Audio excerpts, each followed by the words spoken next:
Hey y'all, welcome into this edition of Off the Front Porch, the weekly podcast exploring the Southern experience. My name is Tony Ballman, and each week we take to the highways and the back roads of the American South in search of fascinating people, inspiring places, and yes, thrilling events that make us feel oh so uniquely Southern. Today we cross the Savannah River and the Ogeechee River once again into the Peach State of Georgia, to a little town tucked almost in the center between Augusta, Macon, and Savannah. The town fathers have dubbed Swainsboro the Crossroads of the Great South. Its Old South charm and rural setting make it well worth the blacktop travel required to find Swainsboro, Georgia.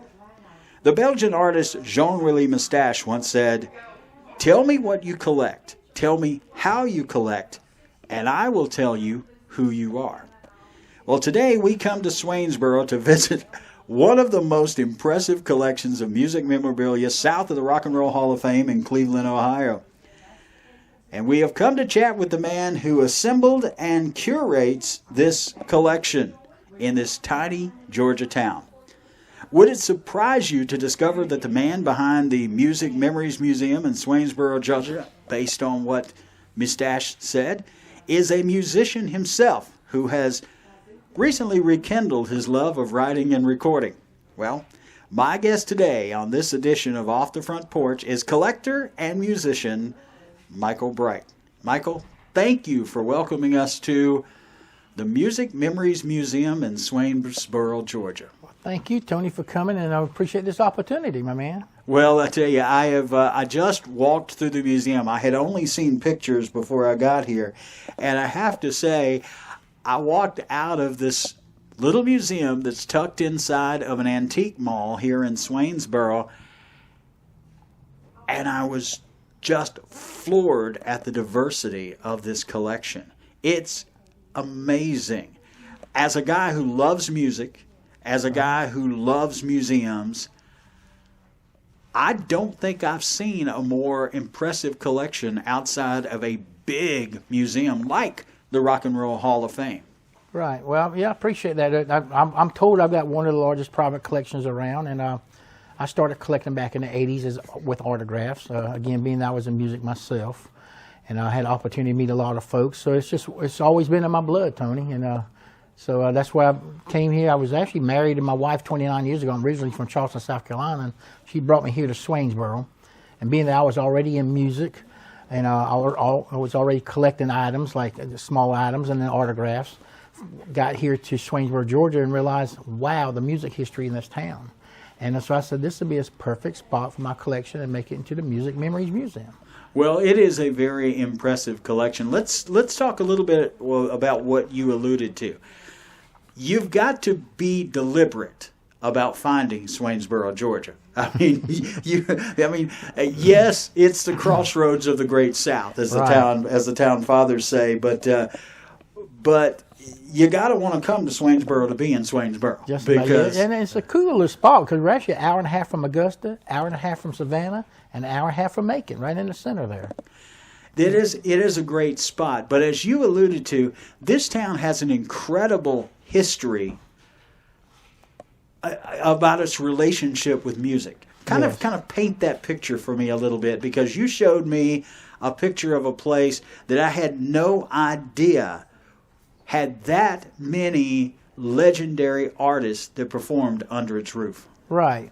Well, we have back here, it still stands to this day. It's called the Nancy Auditorium. The WJAT radio stations was attached to this place. And what happened was, back in 1957, there was a Grand Ole Opry star named Webb Pierce. Mm-hmm. And Webb Pierce, you may know him by the song He's in the Jailhouse Now.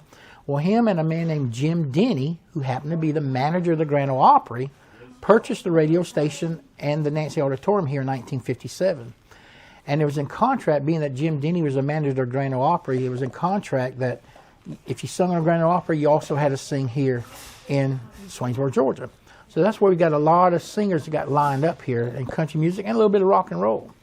One of the big deals is Hank Williams Jr.'s first time ever performing from a live audience. It was right here. And he was with his mother that night. And he sung one song called Lovesick Blues. And then also Miss Brenda Lee had her first paid performance here. You know, everybody knows her by the song Rockin' Around the Christmas Tree. And she had her first paid performance here at the age of 9 years old.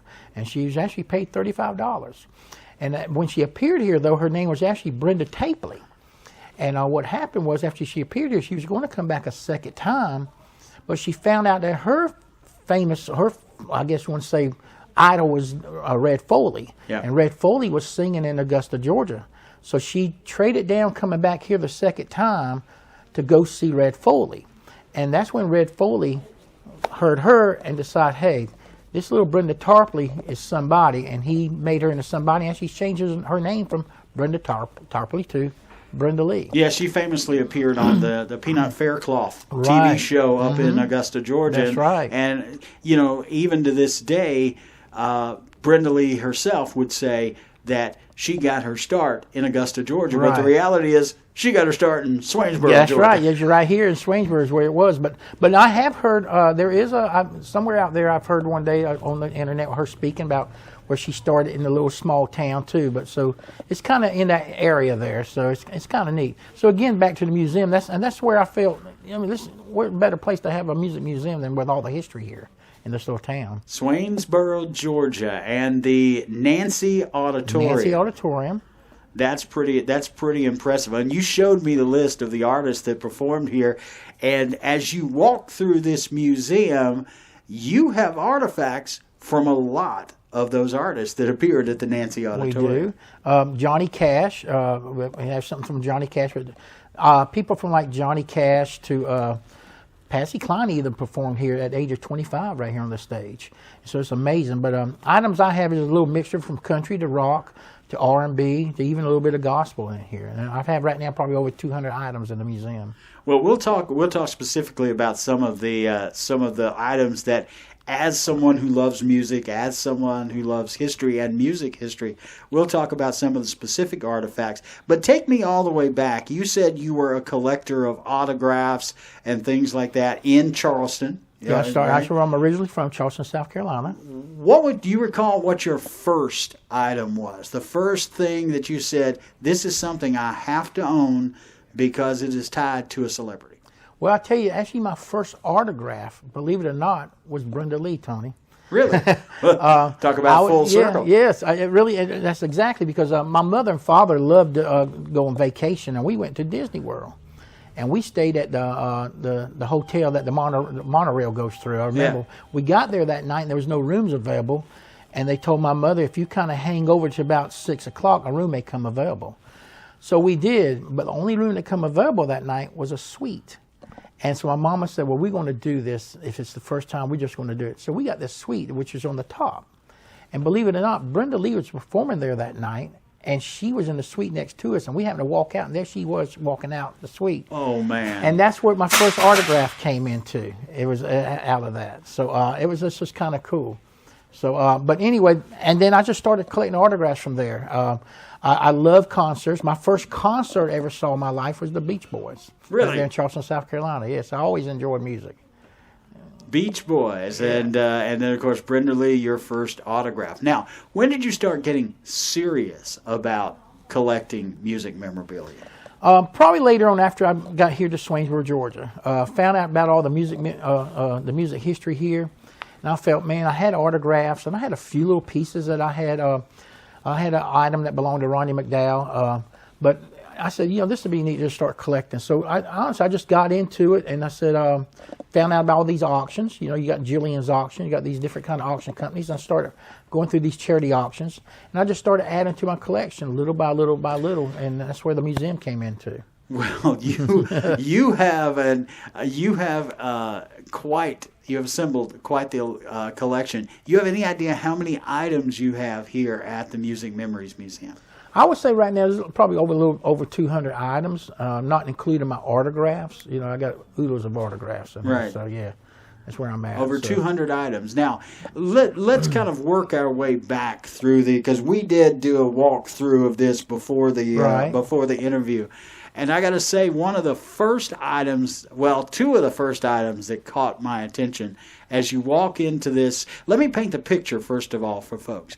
You walk into the door of the Main Street Market Antique Mall, which is a very typical / atypical antique mall. You have, how many vendors here? We have 60 different dealer booths here.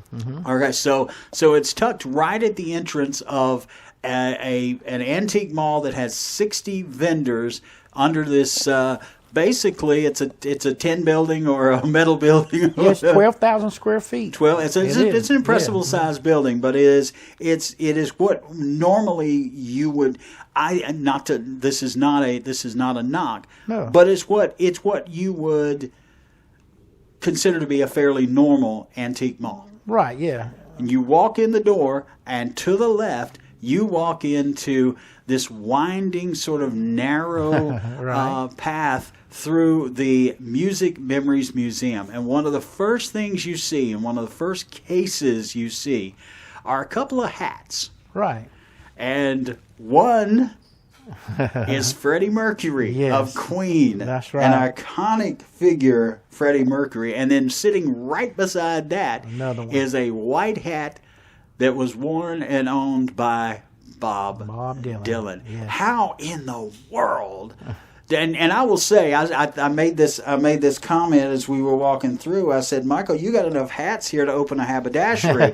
How in the world do you decide that or find that you're going to get Freddie Mercury's hat? Well, again, I go through a lot of these auction companies. You know, you got these big auction companies, Jillian's Auction. There's different companies. You got to have it rock and roll, and then some private collectors too. I deal with. So I've always liked to collect something of one item of somebody I don't have, and that's from rock, country, R&B. So if I see something that I said that is a piece there, and most of it, again, you know, I named the Music Memories Museum because anything that's in here is bringing memories back to me. Music that I grew up with. You know, I'm an '80s music guy, '80s country, '80s, and so Freddie Mercury, Bob Dylan, you know, Michael Jackson, Tina Turner. You're gonna see all kind of things like that throughout the whole place. So it all comes down to music that I enjoy too. Those were the first two that caught my attention right there. That is no question about it. And I would say this, that right up above that, there's a blouse that was worn by Olivia Newton-John. Yes. Mm-hmm. And there's even and in a case next to it, there is a jacket. There you go. Worn by Rod Stewart. Rod Stewart, cool piece, isn't it? Yeah. I mean, there's a lot of clothing in here. Right. You know, and for me, that's kind of cool. I mean, I recently went up to the State Museum in Columbia, and I saw this traveling exhibition that Disney put together, and it was different costumes from different Disney films. Right. And so as I was walking through here, and I'm seeing all of these shirts, and I'm seeing all these jackets and these hats that are under glass and have been collected, I'm like, wow. These aren't just items that, okay, a guitar somebody held or a tambourine that somebody played. These are things that actually touched the flesh. Personal, and that's what's cool about it. The clothing is more personal than just. Again, I do have autographs, but I feel like you see that they actually had this or worn this, and just makes the museum more personal when you walk through. It really does, and you know, as we walked through this together, I was super impressed at just the diversity of things that you have and the artists you have here, because you go from right next door to Rod Stewart, you pop over here to the Judds and Pam Tillis. And George Strait. George Strait. And I'm like, wow. You can, if you love music like I love music, and just the diversity of music, you can go from one case and see Freddie Mercury's cowboy hat to Rod Stewart's jacket, and then you're looking at an autographed picture of Willie Nelson and a hat that was worn by I guess Johnny Paycheck or whatever. Well, Johnny Paycheck's vest is over there, and I got Charlie Pride's hat, Lynn Anderson. I tell everybody this, I said, no matter how old or young you are, if you enjoy any kind of music, you're going to enjoy the museum because there's a little bit of everything in here. There really is, and as I was looking at some of these things, some of these pieces, and this is no insult to this beautiful museum that you've put together. one of the questions that popped immediately into my mind is, why are these things not hanging in the Rock and Roll Hall of Fame? I gotcha. Why are these things not hanging in the Country Music Hall of Fame in Nashville, Tennessee? Which they have plenty of it there, though. There's more of this around than you think. Like, there's a lot of collectors out there that I know who has private collections, don't even show their items. But here, because again, these auction companies, when they come out, I could show you catalogs over there. Like when they did the Waylon Jennings auction, I mean, that catalog's 500 pages and thousands of items you could purchase. Yeah. So again, there's so much out there, more than people know. But for the ones who just like music don't know about that, when they come here, it's like, wow, just like you said, where does this come from? But it can be found, but it takes a little money to get some of the pieces. Well, and these celebrities, obviously they have a lot of money, they acquire a lot of stuff and things like that. And so when their estates are liquidated or whatever, these things get on the market and things like that. Do. How do you ensure that the items that are in your museum are authentic? Well, usually who you deal with, you got to deal with the people, these different auction companies, and make sure you get certificates with everything. You want the provenance with items, and that's what you want to make sure of. Because all the companies I deal with are people who have been doing it for years, and that's where you want to stick with. Yeah, and that's there's in this day and age, with fraud being so fraught. It's one of the questions that I think not just collectors of music memorabilia, but collectors of any kind of memorabilia have to sort of do this gut check every time and go, right, am I buying something that is what it says it is? That's right. And again, I have to tell you, there has been a few pieces that I've come across that I found out that it wasn't a real piece. Really? Yeah, I have done that. But then again, you got to check in, you got to look at your back work on it, and you just have to. And then that's why I try to deal with the companies like Jillian's Auction, Rockology, Gotta Have It Rock and Roll. There's just different companies that's just best to deal with. Because they have their reputation built on acquiring and selling authentic. Exactly. Right. Now, you have sold some of your items. Yes. Just recently I started selling some of my items because I am looking at downsizing. Hopefully, I collected all this because hopefully this will be my retirement one day. Okay. And so there is a business side of this. You're not just an enthusiast. Well, it was for many years. I love music, but I knew that in the long run, this would be my retirement. So I'm looking, maybe a few years from now, maybe. But I'm just working myself to that right now. And if you come in and you see something and you want to talk, we'll talk the right price. Hey, I'll let it go. You ever thought about turning it into a traveling museum, a traveling exhibit? I have not, because that's the thing. It's just, it takes so much, and it takes different type of insurance for something like that too. Yeah. Which I got everything right now insured in here, and it's just a whole different deal. But I feel when I'm retired, I think when I'm traveling, I just want to travel. I get that entirely. Now, there's a couple of pieces in here that I personally geeked out about. Okay, I got to say, when we got back to the case, and there were nudie shirts. I think all four were nudie shirts. That maybe most of them were nudie shirts. Right. Worn by John, Paul, George, and Ringo. Right. I realize I'm separated from a 1/4-inch glass from shirts that actually touch the Beatles. The Beatles, right. I geeked out a little bit about that. Is there an item beyond the one we're going to talk about? Right. Is there an item in here that you geeked out about? Well, a lot of people want... My biggest piece that I really wanted in this museum that I got hold of, and people wouldn't believe this, but it is the Hank Williams Jr. suit. Because being that the history in this town, I wanted something that the museum would connect to the history. Yeah. And that Hank Williams Jr. suit, it's hard to get anything from Hank Williams, and it is made by manual, and so to me, that's one of the cool pieces I have because it connects with the history here in this town. Well, and that is definitely a fascinating piece. You said manual, I said nudie, and then we talked about nudie. Right. You do have a lot of pieces in here that were manufactured by nudies. Right. And this, talk a little bit about what, if people may have heard nudie suits. I mean, Hank Williams wore a nudie suit. That's right. Marty Stewart is famous for wearing nudie suits. Porter Wagner, famous for wearing... all his suits are Porter. Yeah, as a matter of fact, Nudie gave Porter Wagner his first suit free. Gave it to him, And that's what hooked Porter and Wagner, if you read a story about that. And then I think he bought 12, 14 more suits from him after that. So let's see, you know the history. Right. You study the history every day. So talk just briefly a little bit about the sort of trends that exist in here, because we did see a lot of suits that were built by the Nudie and the Manuel.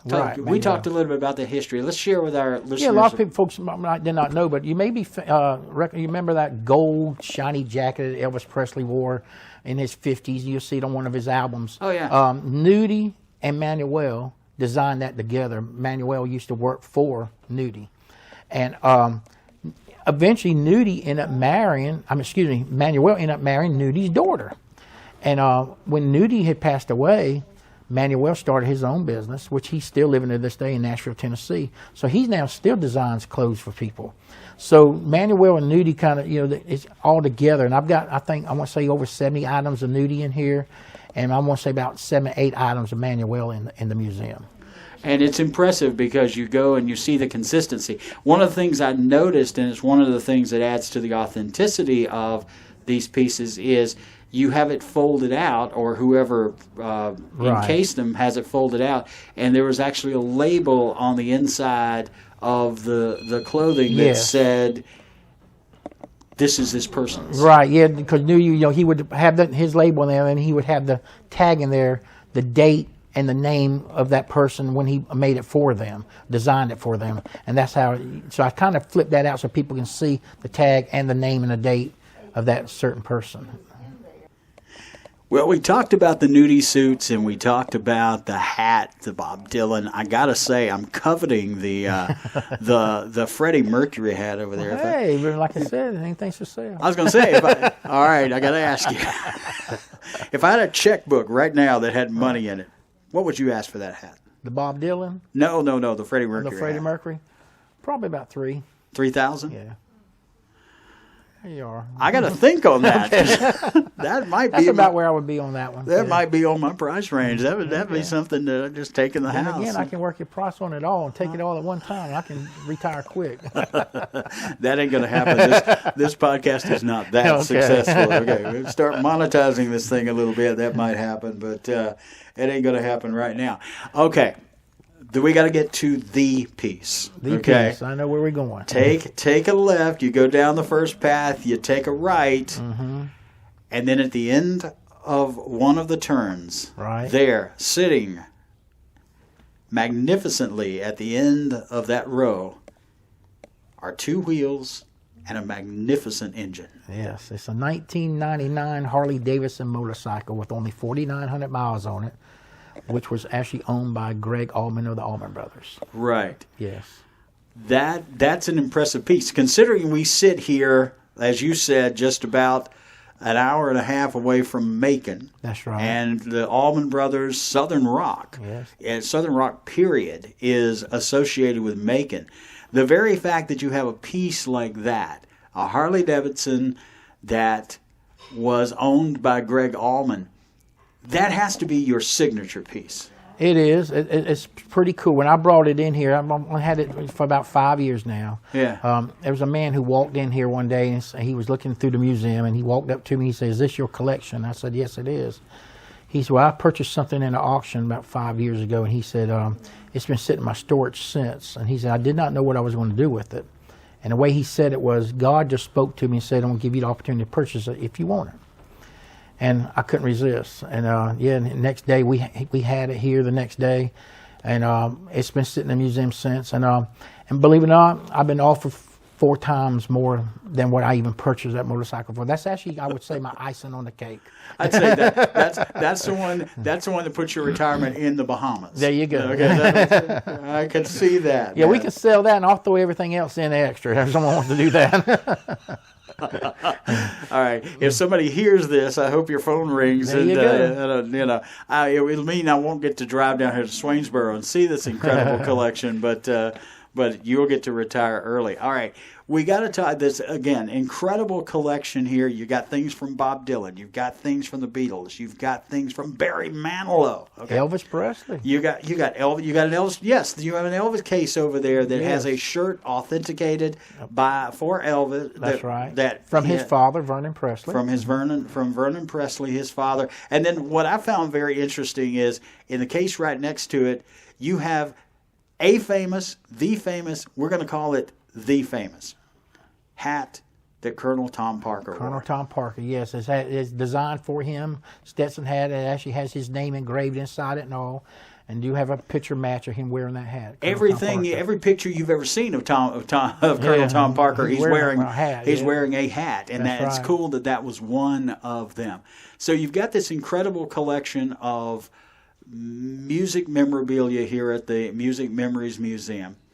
Frankie Valli. I'm trying to remember all the we got to name off. We've got Righteous Brothers, the Everly Brothers. The two shirts that were Don and Phil side by side. Sam and Dave, Otis Redding, Ray Charles, Sam Cooke.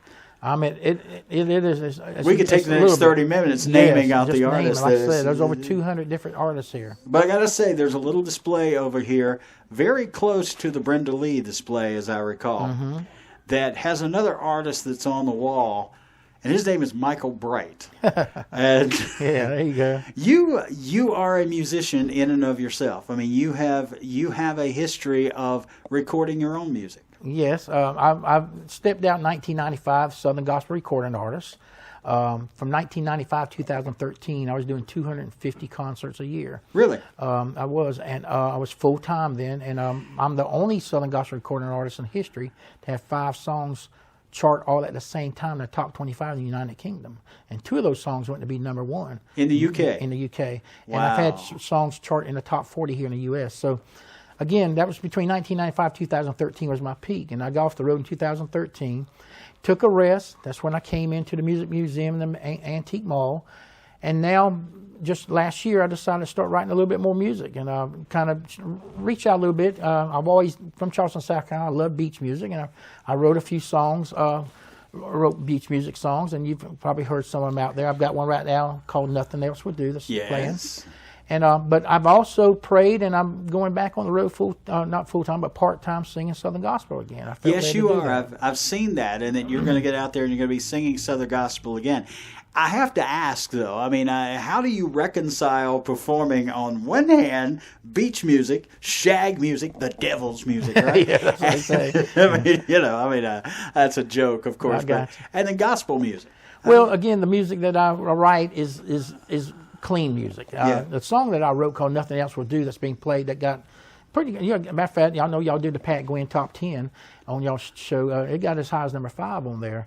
But it's a song I wrote about me and my wife because we enjoy the beach so much, and that's what it's all about. So again, it's just a clean song, something I wrote about me and her. And that's the thing is you don't necessarily have to. There is not necessarily a philosophical disconnect between secular music and Christian music, as long as you keep it clean. And that's what I believe in, because God is still the one who gave me the talent to write the words to these songs. So, but then again, because I did this lately, I felt led that, you know what, it really put a spirit in me that I think I need to get back into my Southern Gospel, and that's what I've done. I've just April 2006. I've already got a couple lined up now. I'm going to North Carolina to do a concert. You're going to Asheville. You're going to be performing in Asheville on the 24th. So you can actually go to michaelbrightmusic.com and see my concert list there, where I'm going to be headed to. I got to say this though. I mean, and you're a Christian. You're a Christ follower. I'm a Christ follower, and you're going to be getting back into recording Christian music. But you did just recently come back from stepping into one of the biggest parties on the East Coast. Yes. What was it like going to SOS? Well, that's my first time. Let me explain to folks what SOS is. If you're not familiar with when I say SOS, it does not mean save our ship. It means actually jump on our ship and spend 10 days partying at North Myrtle Beach down on OD and Main Street, which is the epicenter of Carolina beach music. Upwards of 10,000 shaggers converge on North Myrtle Beach over this in the springtime, it's spring safari. That's in right. the fall, it's fall migration. And then they have a teeny tiny 1 week winter, I forget what it's called, but there's a winter SOS as well. And I've been to SOS, and I know that it is absolute chaos. What was your first experience, being that you are a recording artist in the beach music genre, and you've got some songs that are getting some recognition from the beach music community? What was that like to be in the midst of the environment of SOS? Well, it was pretty cool. I mean, it was neat because, again, that's my first time at SOS. But, again, my wife and I, we go to Myrtle Beach. We've been to Myrtle Beach every month. We go. Last year we went 9 times. So we already had the Myrtle Beach feel because we like Myrtle Beach. But when we got down there, again, you got the different places. Yes, I fell a little bit out my comfort zone in some of the places, but I just kind of, because they tip a few back. Yeah, they do, and that's, I do not do that, and that's where the Lord took me from that years ago. Yeah. And it was kind of cool because I did have somebody who invited me, who wanted me, gave me an opportunity to sing my new song. Really? So yeah, I was actually the Club Deckers there. They had there's a woman there named Celia who was singing, and she gave me an opportunity to come out and sing my song that night. Yeah. And so I did sing a song, a little bit out of my comfort zone, but I was able to share the song. Deckers is a great place, by the way. A lot of the artists get out there on that deck That's and they right, perform. on the deck. Sure and do. Ray Scott, I think, has a thing that Riptide Radio or That's whatever right, broadcast they do. out there. So yeah, so that was an experience to do that, and I felt kind of honored I was able to do that. But again, out my comfort zone. But I did it to kind of help with that new song. But we're seeing how it goes now with the flow. But so Michael Bright, the beach music artist, probably not going to be out there on the road touring. Not singing beach music. opening up for the Swinging Medallions. No, not quite. That's right.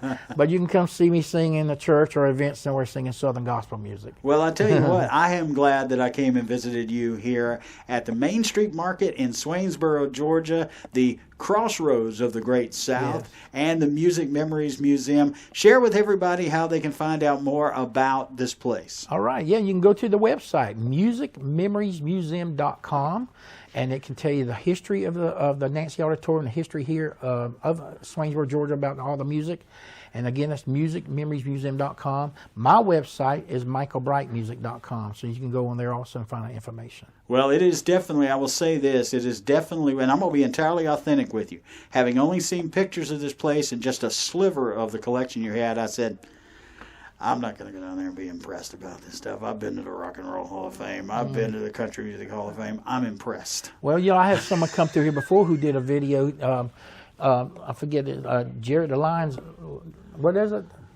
Yeah, Days of Lions. He does a YouTube video, and he came through and he said he does nothing but museums. And he said right on. He said, I have been to the Rock and Roll Hall of Fame. He said, but you outdone them, and I've never been there, so I don't know. So I've had a lot of people who say how much they enjoy this. So you're one of them. It is an incredible place to come visit, the Music Memories Museum, and come spend some time with Michael Bright. What a charming individual and what a welcoming individual. I am so glad that I made the trip across the Savannah, across the Ogeechee River. I may have to go to the Redbreast Festival coming up in a little while. But glad I made it here. Michael, thank you for joining me. Thank you for having me. Thank you for listening to this edition of Off the Front Porch. Remember, be sure to follow us on Facebook, on Instagram, and check out the video of this. Actually, I think, Mike, it's okay if I take some video out here? Yes, you can do that. Sure. You'll see some footage of this museum that we'll overlay on on our conversation here at the Music Memories Museum. So join us on Facebook, Instagram, and YouTube. I'm Tony Ballman. See you next time out on the open road. Next time, we go to Barnwell County, South Carolina. I think you're going to like our conversation.